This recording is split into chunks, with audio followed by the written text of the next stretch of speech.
అమృత పాండవ ఉంది. ఆ పాండవులు తీసింది కింద పెట్టింది ఎల్లమ్మ. రాముడా బొక్కలు ఉన్నాయి చూడమన్నది. పాండవులకి వెళ్ళి బొక్కలు తెచ్చింది. ఏ కీడి కాకి అతి పెట్టిండు రాముడు. తలపండు ఖర్చు పెట్టిండు. అతి పెట్టింది కానీ హౌసులు పోయాలంటే ముగ్గురు శ్రీమూర్తులు జ్ఞాపకం చేసిండు. ముగ్గురు శ్రీమూర్తులు వచ్చి ఒకవేళ శాతమంది అర్థం చెప్పినప్పుడే హౌస్ వచ్చి నిధుల నుండి ఎప్పుడు లేస్తారో లేచిండు.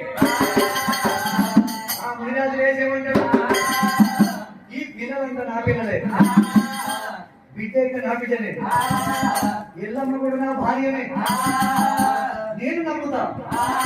ఈ ప్రపంచంలో మనం తప్పు చేయండి ఎట్లా ప్రజలు నమ్మాలనుకున్నాడు.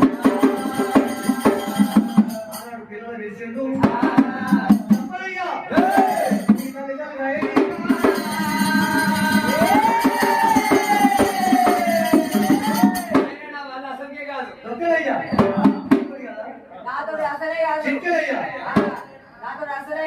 అది కాదా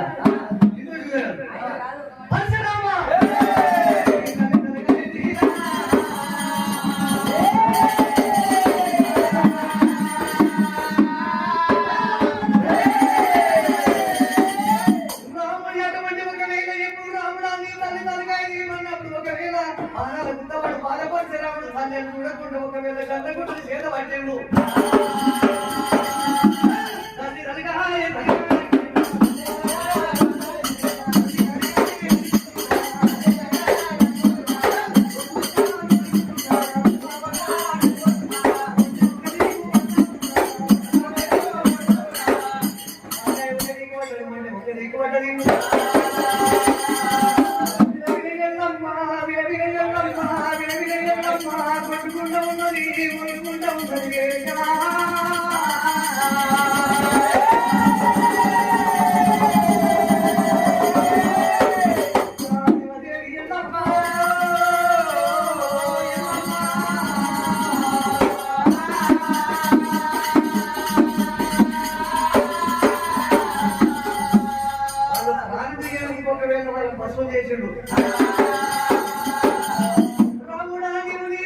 చూడకుండా తలకాయ పత్తి తెచ్చినా